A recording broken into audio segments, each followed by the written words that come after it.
And that right there is exactly why we play preseason games. Not a great day for Real Madrid as they lose 1-0 against AC Milan in the first preseason game of the tour. But we did have some highlights and some lowlights, and we're going to be talking all about those in this video. And we're going to get to my man of the match. And so let's get started. This felt like a day I've been waiting for it seems like months now. And I think it's only been 6 to 8 weeks. Luckily, we had the Euros to hold me off. But of course, I'm talking about Real Madrid football being back. Even though it's preseason, I was very excited to finally watch Real Madrid back on the pitch again. And this lineup got me even more excited for this. Of course, I'm specifically talking about Endrick finally making his debut for Real Madrid. And unfortunately, we only got 45 minutes of it. But I did think that I saw a couple good things. But let's take a look at the lineup here and kind of discuss it. This front three, real quick. Guler on the right, Endrick up top, and Brahim on the left. This is the front three that should be playing a lot more in lower competition games this season. You know, Copa del Rey, some of the lower level, competitions that we play in. I think this is the front three that we will be seeing a lot more. Plus, these are kind of the super subs to come on, the 12, the 13, the 14th man to come on for Real Madrid, I think, in various roles. And I think we're going to kind of learn along the preseason, when we start actually playing in the regular season back in Spain, kind of where these people fit in best. Brahim played kind of all over last year, on the right, on the left, in the 10, as a center mid. He was kind of everywhere almost. And Guler, when he came on and when he was back being healthy, he was playing also, right wing. I thought he was pretty good. Kind of would float inside, and that's kind of what he does in this game too. But Endrick brings a different dynamic in the middle, and he's very different than Joselu. And honestly, I really wish Joselu would have stayed one more year, just because I think he brings a really different dynamic that, honestly, right now for this Real Madrid squad is something that I think they're missing a little bit. But very happy to see Endrick out there. Even though we only got 45 minutes of him, I think that we saw a couple good parts of Endrick and a couple things that not really cause a concern, because this is an 18-year-old kid, right? But things he can work on and things that might be a challenge, for Real Madrid moving forward with him.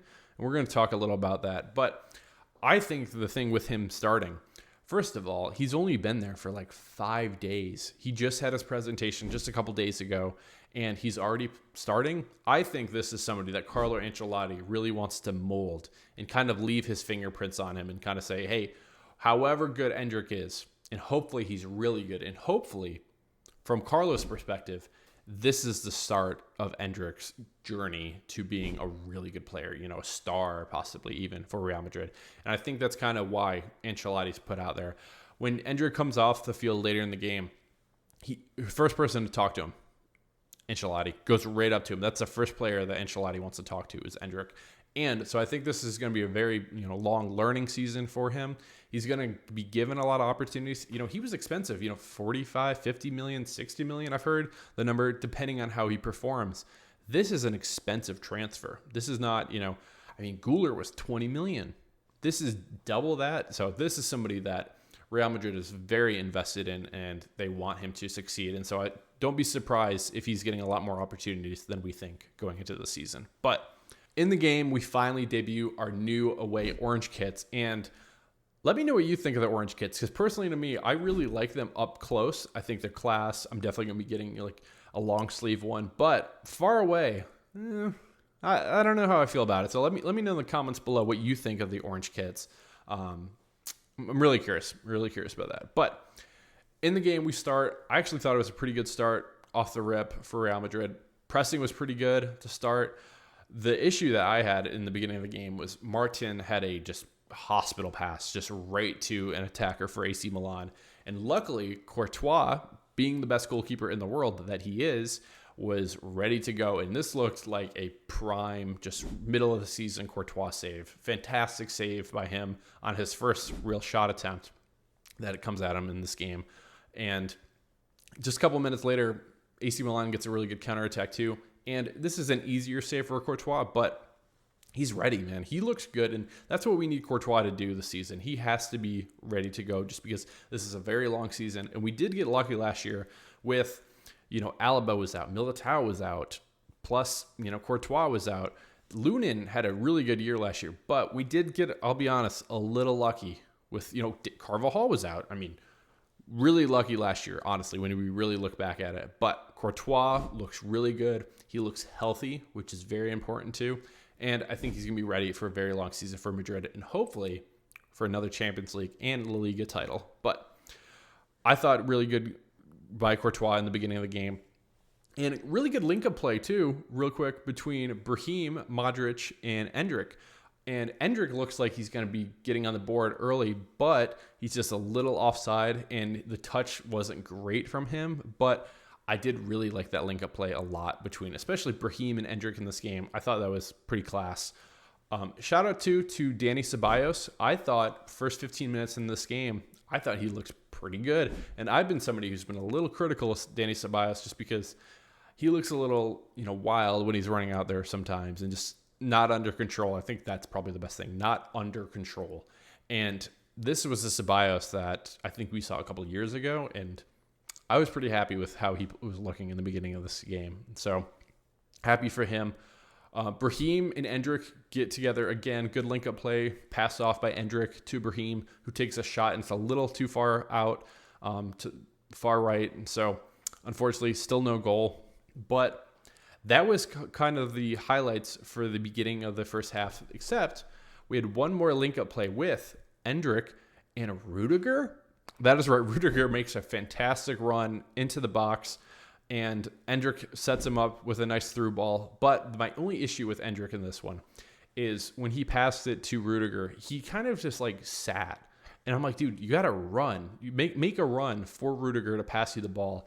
And Rudiger just kind of crossed it in there, and it just led to nothing. But Endrick, a couple of things I want to talk about with him. He's very small.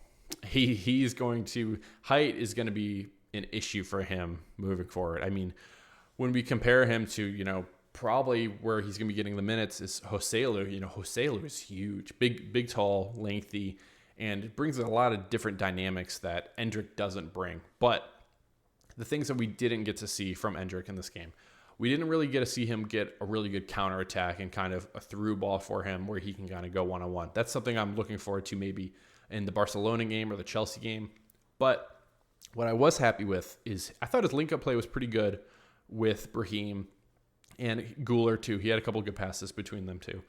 And I'm curious how that's going to unfold. I think, the more they play together, it's going to only get it better. But I thought it was pretty good from him.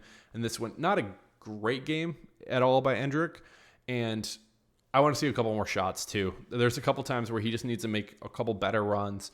But like I said, this is an 18-year-old kid, first game playing for Real Madrid, and he only gets 45 minutes in this one. I wish he would have got a lot more time. Unfortunately, we don't get it. Switch over to the right. Arda Guler actually thought had a pretty good game. His crosses are insane. I don't think there's anybody on this team right now that takes a better corner than Arda Guler.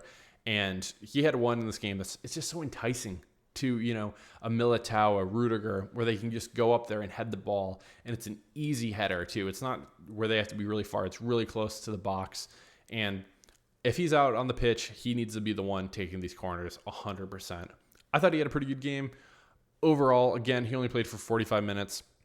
And so it is what it is with him. I'd like to see him play more, but a lot of the subs came on in the second half. So moving over to the second half, AC Milan do get on the board. And I'm going to butcher this name, so I'm very sorry if you're an AC Milan person watching this. But Chukwueze is the guy who scores for AC Milan. It's a really good goal from him. It's a counterattack for AC Milan, and he beats Lunin. And that's pretty much it. Lunin's had a couple rough past games. Not a great game for him today. In the Euros for Ukraine, he wasn't great. And then in the previous couple games for Real Madrid, wasn't great either. But yeah, not a great game for Lunin, unfortunately. I thought Lucas Vazquez in this game had a really good game. I thought he was running really high up the pitch, making a lot of good runs. And I thought his form was pretty good. Defending was really good. And just overall, I thought it was a pretty good game from Lucas Vazquez in this one. Nico Paz, I thought when he came on as a sub in the second half, I thought he looked pretty good too. He had a couple good flashes where just the control he has on some of these attacks, plus some of the defending, I thought was pretty good. He's not going to get the minutes that he probably wants, and honestly, I mean, they're pretty loaded, so I'm not that surprised. But Nico Paz, pretty good game from him, so shout out to him. We had a couple good chances, and specifically one in the 83rd minute. It was Brahim, fantastic run from him, passes it to Alvaro Rodriguez in the box, and just not a great finish from him, gets saved by the keeper and just goes out. And so that's pretty much the best opportunity we had in the second half.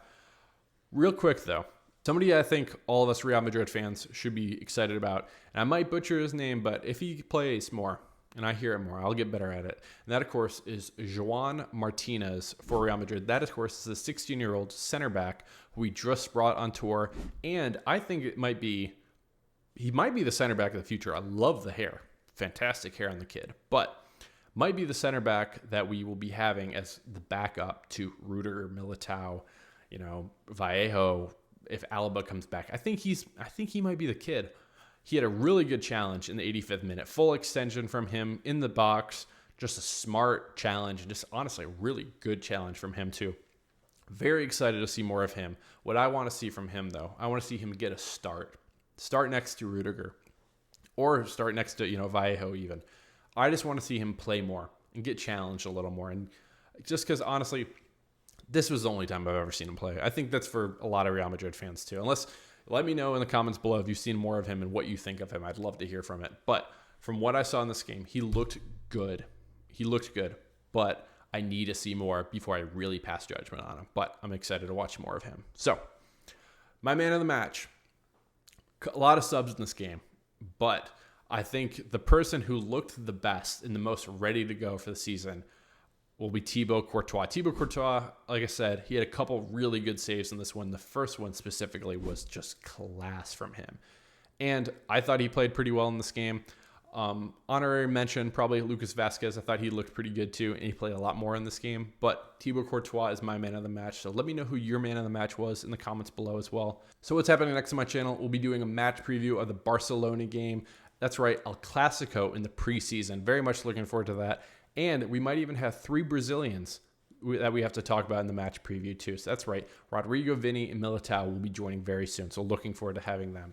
And post-game of El Clasico, I was curious what people thought. We might do a live stream. That's right. Right after the match, I wanted to come on here and chat with everybody and kind of give you my feedback. And plus, I want to hear from you too, what you think of the El Clasico game and how Real Madrid does. And so if you want to see a live stream, let me know in the comments below. But yeah, if you enjoy this content, please hit that like button and please hit that subscribe button if you want to see more content like this in the future. But thank you so much for watching this video. This has been Dally with Dally FC. Cheers. Hala Madrid.